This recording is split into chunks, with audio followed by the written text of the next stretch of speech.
다들 안녕하세요. 프로토 91회차 토신 정보방 환급 인증합니다. 당첨금은 세후 금액인 거 알고 계시죠? 다들 아시겠지만 한 경기 취소되어 당첨금이 반토막 났지만 그래도 당첨 모두 축하드리며 오늘 경기도 분석 시작해보겠습니다. 금일 첫 번째 경기 오세르 대 랭스 분석 시작해 보겠습니다. 오세르는 7경기에서 승점 6점으로 하위권에 처져 있다. 강팀인 브레스트전에서 승리하긴 했지만 경기력이 너를 뛰고 있다. 특히 최종 수비의 안정감이 떨어지는데 오쇼와 디오만데 등이 공중볼 제어를 하지 못하고 있다. 때문에 랭스 상대로 홈 경기지만 무리하지 않고 나설 수 있다. 랭스는 파리와 모나코 등을 제외하면 위로팀을 두지 않고 있다. 최근 페이스가 특히 좋았는데 파리와 무승부를 기록했고 렌과 몽펠리에 등을 연파했다. 나란히 10월 일본 대표팀 일정을 소화하고 돌아온 이토주냐와 나카무라가 측면과 최전방을 가리지 않고 공격을 주도했고 포파나의 중원도 탄탄하다. 접전을 본다.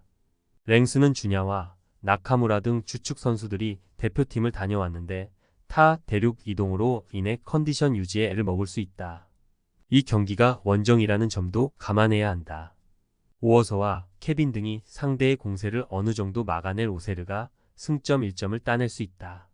금일 두 번째 경기 낭트 대 오지 시니스 분석 시작해 보겠습니다. 낭트는 개막 이후 3경기에서 승점 7점을 따내며 선두권 경쟁을 했다. 그러나 랭스에 패한 이후 흐름이 꺾였고 4경기 승점 2점으로 주춤했다. 팀의 에이스 역할을 하는 모제스 시몬을 비롯해 모하메드와 토마스 등이 위력적인 움직임을 가져가며 공격 상황을 책임졌는데 확실한 9번의 부재가 아쉬웠다. 그래도 몰레와 아소우마니 등 벤치에서 들어와 활력을 불어넣어줄 선수들의 존재는 크다. 니스는 마르세유 원정 패배 이후 무패 중이다. 그 기간 랑스와 파리 등 우승을 노리는 팀을 상대했는데 1골만 실점하며 승점 5점을 따냈다. 불카 키퍼의 안정적인 세이브를 앞세워 상대의 기회를 차단했고 은돔벨레는 확실한 홀딩 역할을 해줬다. 무코코와 디옵 등 주전급 벤치 자원도 즐비하다. 접전을 본다. 니스가 휴식기 이전 분위기에서 나은 건 맞다. 또 계산과 보가 등 상대 수비를 공략할 공격 옵션도 즐비하다. 그러나 니스는 앙제전을 제외하면 이번 시즌 원정에서 인상적인 경기를 하지 못했다. 무승을 끊어내기 위해 홈에서 집중하고 나설 것이고 치리베아가 은돔벨레와의 볼 점유 경합을 밀리지 않을 낭트가 승점 1점은 챙길 수 있다. 금일 세 번째 경기 툴루즈 대 앙제 분석 시작해 보겠습니다.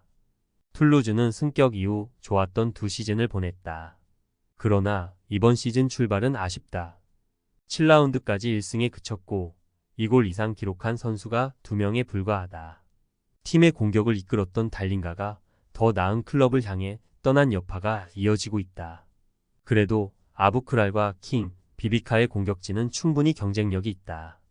카세레스 주니어가 반덴 부만의 잔재를 중원에서 지울 수 있다면 중위권 도약도 노릴만하다. 앙제는 개막 이후 단 1승도 챙기지 못하며 최하위로 추락했다. 오세르와 르아브르 등과 함께 가장 유력한 강등 후보로 평가됐는데 평가대로 성적이 나오고 있다. 아울루와 벨케블라 등 팀을 중위권으로 이끌 것으로 기대했던 중원이 상대에게 경기 주도권을 전혀 가져오지 못했고 니앙의 마무리도 기대이하다. 툴루즈의 승리를 본다. 앙제는 니앙과 압델리 등이 공격 상황에서 역습으로 기회를 볼 것이다.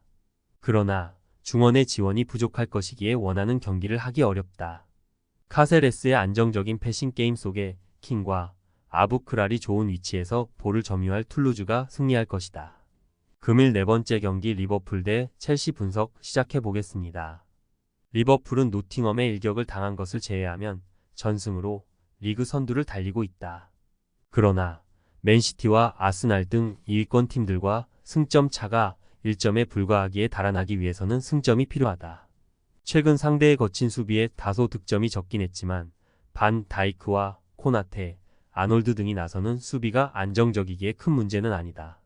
누네스와 살라, 조타 등은 대표팀 일정을 마치고 돌아왔다. 첼시는 최근 4경기에서 3승 1무를 기록하며 4위로 올라섰다. 토트넘과 맨유 등 기존 강호들이 주춤하는 것과 달리 부진했던 몇 시즌을 뒤로하고 순위를 끌어올렸다. 벌써 11개의 공격 포인트를 기록 중인 콜 팔머를 비롯해 마두에케와 잭슨이 확실하게 공격 상황을 책임지고 수비도 탄탄하다. 잉글랜드 국대 수비수인 콜일의 리드 아래 상대의 공세를 막아내고 있다. 접전을 본다. 리버풀은 조타와 누네스, 디아즈와 살라 등 리그를 넘어 전 세계에서 손에 꼽히는 공격진을 보유했다. 그러나 첼시 상대로 승점 1점에 만족해야 할 것이다. 카이세도와 페르난데스 등이 중원에서 라인을 내리며 홈팀의 침투를 막아낼 첼시가 중요한 무승부를 기록할 것이다. 금일 5번째 경기 볼프스부르크 대 베르더 브레멘 분석 시작해 보겠습니다. 볼프스는 휴식기 전 마지막 경기에서 보움을 잡았다. 요나스 빈이 선발 스트라이커로 나서 멀티골을 터뜨렸고 토마스의 측면 돌파도 위력적이었다. 좋은 선수단을 구성했지만 초반 성적이 나지 않았는데 중상위권 진입을 노리고 있다. 마엘의 이탈이 아쉽긴 하지만 카민스키와 위머, 브랑크스 등이 공격적으로 나서며 주포의 공백을 메우고 있다. 브레멘은 이번 시즌 홈보다 원정 성적이 좋다. 마인츠와 호펜하임을 잡으며 연승 중이다. 그러나 기대한 만큼 경기력이 나오지 않고 있다. 스타게와 알베로 등 중원은 안정적으로 경기를 풀어가고 있지만 두쿠시가 존재감을 보여주지 못하고 있다. 아구를 비롯해 측면에서 질 좋은 크로스를 올려주는 선수들을 살리기 위해서는 두쿠시가 살아나야 한다. 볼프스의 승리를 본다. 브레멘은 원정에서도 공격적으로 경기에 임한다. 그러나 최전방의 마무리 기복이 아쉽다. 아놀트의 수비 지원 아래 브랑크스와 위머가 공격적으로 패싱 게임을 전개할 것이고 요나스 빈이 해결할 볼프스가 연승에 성공할 것이다. 토신 최종 조합은 영상 아래 고정 댓글로 말 걸어주시면 토신 정보방에서 무료로 공유해드립니다. 제발 손해보면서 토토하지 말고 다같이 웃으면서 즐겁게 베팅합시다.